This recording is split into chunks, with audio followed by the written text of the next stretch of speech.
গতকালকে রাত্রে 12:30 বাজে কেন ব্যাংকে যেতে হলো আমার সেটা শেয়ার করার চেষ্টা করব আজকে আপনাদের সাথে।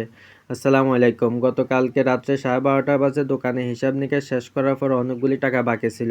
হঠাৎ করে মনে পড়লো একটা কোম্পানির টাকা দেওয়া হয় নাই, তো সহকর্মীকে বললাম যে টাকাগুলি দেওয়ার জন্য। টাকাগুলো নিয়ে আমি রওনা দিলাম ব্যাংকের উদ্দেশ্যে। যেহেতু ব্যাংক আমাদের থেকে অনেকটাই কাছে, তা হেঁটে হেঁটে যাওয়া যায়।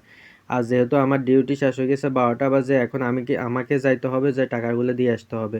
চলে আসলাম অবশেষে ব্যাংকে। এসে চলে গেলাম ওখানে এটিএম সেকশনে। যেহেতু ওইটা সারারাত খোলা থাকে, ওখানে আসা যাওয়ার সমস্যা হয় না।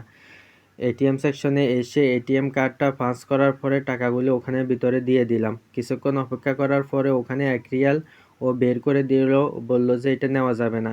কী সমস্যা এটা বুঝতে পারতেছিলাম না। টাকাটা পুরোটাই ঠিক আছে, কিন্তু মেশিনে নিচ্ছে না। যাই হোক, ওটা রেখে বাকি যেগুলো ছিল ওগুলোতে ওকে করে দেওয়ার পরে স্লিপটা বের হয়ে গেল। ওইটা নিয়ে চলে যাইতে হবে এখন দোকানে। দোকানে গিয়ে ওইটা জমা দিয়ে তারপরে বাসায় যাইতে হবে।